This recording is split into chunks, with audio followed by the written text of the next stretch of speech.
So Jay, we're right here in Philly, headed out to the national championships, man. Exciting day, day one, man. Tell me how you feeling right now. Well, I'm tired, man. Well, I'm tired. I'm excited. I'm always nervous before you go to an event, like especially the first day, like the first 2-3 hours before the event. You actually get butterflies, like you going to a championship game. You're like, you get some butterflies as a baller. So that's the same way I feel. And but it's exciting. Right now we're in Philly. So the event is in Greater Philadelphia Expo Center, north of Philly. So all games under one roof, and we're just gonna do it. We're gonna do it for the players. We're gonna do it for the coaches. We're gonna do it for the spectators. Make sure everyone has a great time. So Big Time Hoops had some good expansion this year. Went to Chicago, Jackson, Mississippi, Arizona, and Georgia. Just talk to me about your vision on expanding even more. Well, the expansion is we've been doing that for a number of years. We try to expand, one state every year. Most of the time it's successful, but sometimes there's some hiccups, and we got to learn. But the plan is basically to expand in one state every year. So either Sam Brown or Ruben Perry, they'll take a state, they'll market to that state, and they'll solicit teams, and we'll use the Circuit of Champions as the platform, because now we're getting it's a true circuit now. We're getting real teams kind of following that circuit and playing in those circuits. You can play in 15 different states, so you're not playing against the same local or regional teams. You're actually playing against other teams. You just have to travel a little bit, but you're definitely playing high caliber teams, just like going to McDonald's also. When you come to a Big Time Hoops event, you know what you're going to get. You're going to get that, that meet and greet, treat you with respect. We don't have any host teams, so it's no BS in these games like some other organizations do, which I don't understand how you host an event and you got 10, 12 teams in the event. But enough for me being petty. All right, so talk to me about, how the President of the United States always get a State of the Union. Kind of give me a quick state of Big Time Hoops, man. How we looking? For this year, we are at, I believe I checked 2 days ago, I think we're at 1,940 something registered teams so far this year, which is probably the overall goal. We were in 16 states.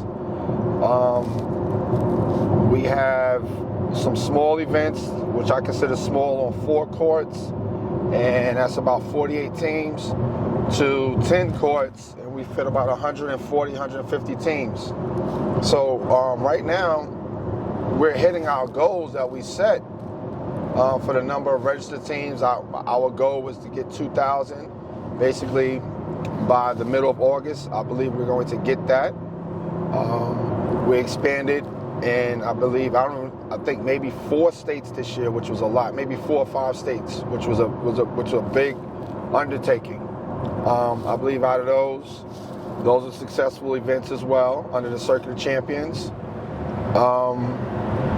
That's the state right now. We're rocking and rolling. We're hitting our numbers. We're hitting our numbers. So, man, there was one particular weekend where I know I was in Houston. I think you were in Virginia, and Sam was, I can't even remember, Arizona, I don't know, but all I know is on the, and Ashley had her Divas of Champions. It was crazy. It was like four different states. You remember that weekend? I can't remember which one it was. I believe that was the first weekend of June. Okay. I think. I was in Chicago then. No, actually, I remember the weekend now. It was my birthday weekend. It was June 10th and 11th. So my birthday was on the 11th. So, yeah, we had 4 events going. We had the Divas going. Shout out to Ashley, holding down the Divas of the Court. That's something that we expanded on this year. It's very successful. But then we had Dallas going. We had Mississippi. We had the Divas going in Maryland, and then Sam had was Sam in South Carolina, or no, he was in Arizona. Yep. He was in Arizona. Yep. So we had 4 events going at one time, and successful weekend. Pleased a lot of parents, coaches, and players. So I want you to talk to me a little bit about Divas of the Court, that vision, and talk to me a little bit about that. Well, the Divas of the Court, I coach boys basketball in New York, but then I really got heavy into travel basketball when I got to Virginia, so I coached my daughter up. And I've been looking and a lot of directors out there that host events as well, the number of girls playing basketball has gone down like the last 5 or 6 years. It's going down each and every year. And girls just got more opportunities, volleyball, softball, soccer, or they just don't want to play sports. They just want to, be a girl and have social lives. But it's definitely a drop in the number of teams, girls teams playing basketball now. So I thought, to help or promote girls basketball, let me get my foot in the game and show the girls some love. So without Divas of the Court, we can't always do it, but we try to do just girls exclusives. When I mean girl exclusive, I mean the refs are females. The director is a female. So everything is just females. I try to keep the fellas away from that and just have a girls only experience. It's been very successful in the DMV area. We're trying to promote it in Texas a little bit more, but definitely the DMV area, the Mid-Atlantic region, has been highly successful this first year. And just shout out to Ashley. She's out there, she's networking, she's building relationships with coaches. A lot of teams are unaware that we have this component of big time hoops. But if you want to check out more, you go to divasofthecourt.com, and that's divasofthecourt.com. We're just trying to, the objective, the mission of Big Time Hoops is to provide an event, just not a tournament.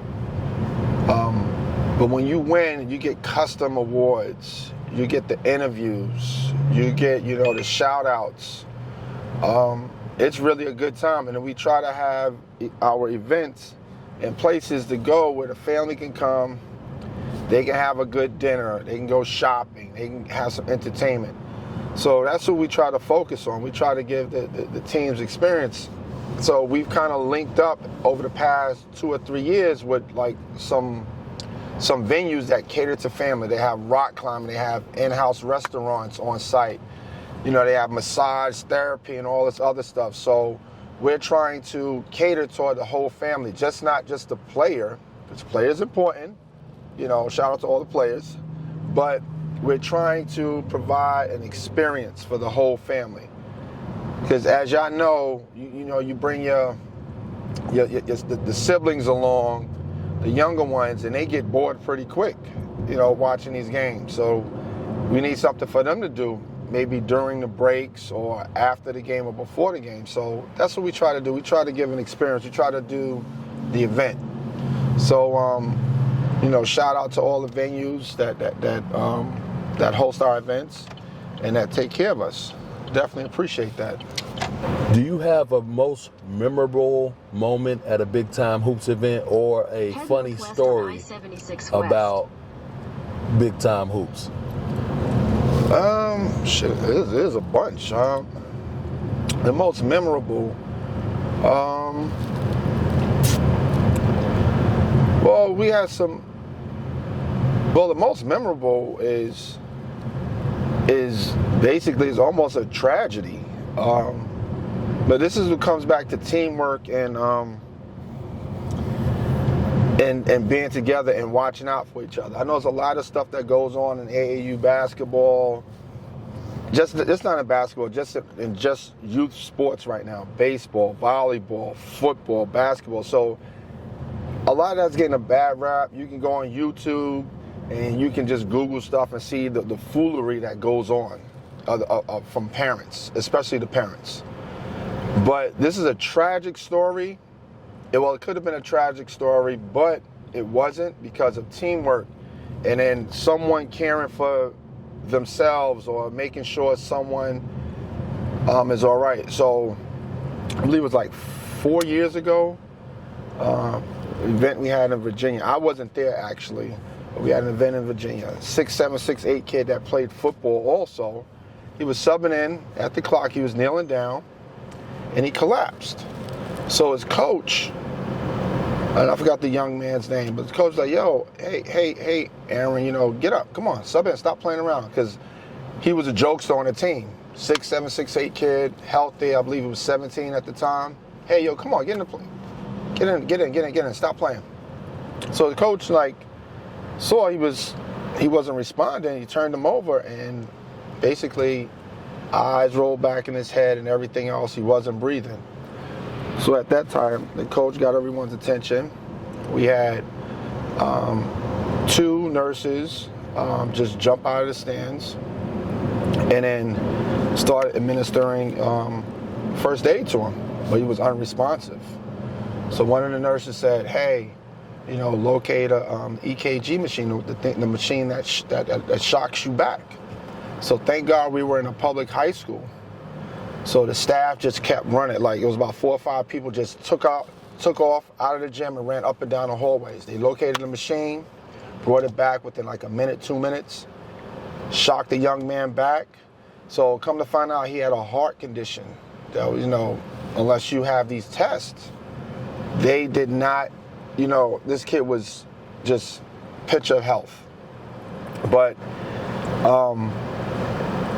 the doctor, I spoke to the coach a couple of days after that. The doctor said he would have died right there in the gym. He would have passed away if it wasn't for those nurses and those people administering that first aid to him.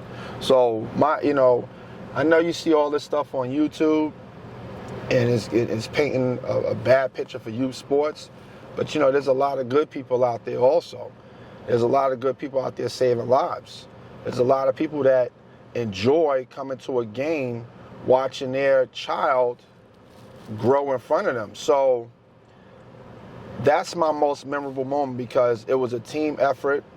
It was people went beyond themselves just to help someone in need, and that's what we got to get back to. And that's why we do what we do in Big Time Hoops. That's why we have the rules we have in place. It's just not to nitpick, but we need some structure, because we want these kids to enjoy their experience. They're only kids for a short period of time. So that's why I do what I do. I know that's why my staff do what they do. And it's all about the kids. So shout out to those 2 nurses back in Virginia. They saved a life, and I'm always grateful. That's a proud moment that unfortunately occurred. That the young man's athletic career, due to his heart condition, he can no longer play competitive sports at a high level. But there's some good things in youth basketball also. It's just not all crazy and ratchet, and just there's some good people out there. So shout out to those people that get overlooked for doing the right thing. So I never asked you this. Do you feel like we are the best in the business at what we do? I think we are almost there. I think we will become the best of the business. I'm gonna reveal some secrets, some secret sauce right now. The Coca-Cola formula and the KFC. I'm gonna reveal a little bit. We're going to shock everyone in 2023. It will actually come October, so the 22-23 season, we got some stuff that no one else will have on any circuit, any sponsor this or sponsor that. We will be the best in the business by the end of 2023. Talk that noise. And I'm saying that because I've already started investing in the stuff that's going to send us over the top. You know, with the podcast that just kicked off last month, Shout out to Chauncey. Shout out to Ruben for holding that down. I'm not, the camera guy. That's them. But we're going to leverage that, and we're going to start promoting these kids and not charge them. We're going to promote them by doing the right thing. Player interviews, a couple of write-ups, but then we're going to have footage that's going to be free. You don't have to go to Baller TV and download this, and hopefully it doesn't mess up and you get one angle, you don't get no angle, you get the wrong court. No, we're going to fix all of that for 2023. And it's going to be big, it's going to be different, and you're going to want to be there. You're going to tell your coach, I got to be there. Parents, we must be there. So that's all I'm going to say. Because by the end of 2023, you're going to look at your calendar, your travel schedule. Where the hell is Big Time Hoops? That's what's going to happen. Hey, Jay, stop, man. That's too much. That's too much. Hey, we signing off. Say bye. Say bye to the people, Jay. All right, we out. I'm driving, but we out. Everybody be safe.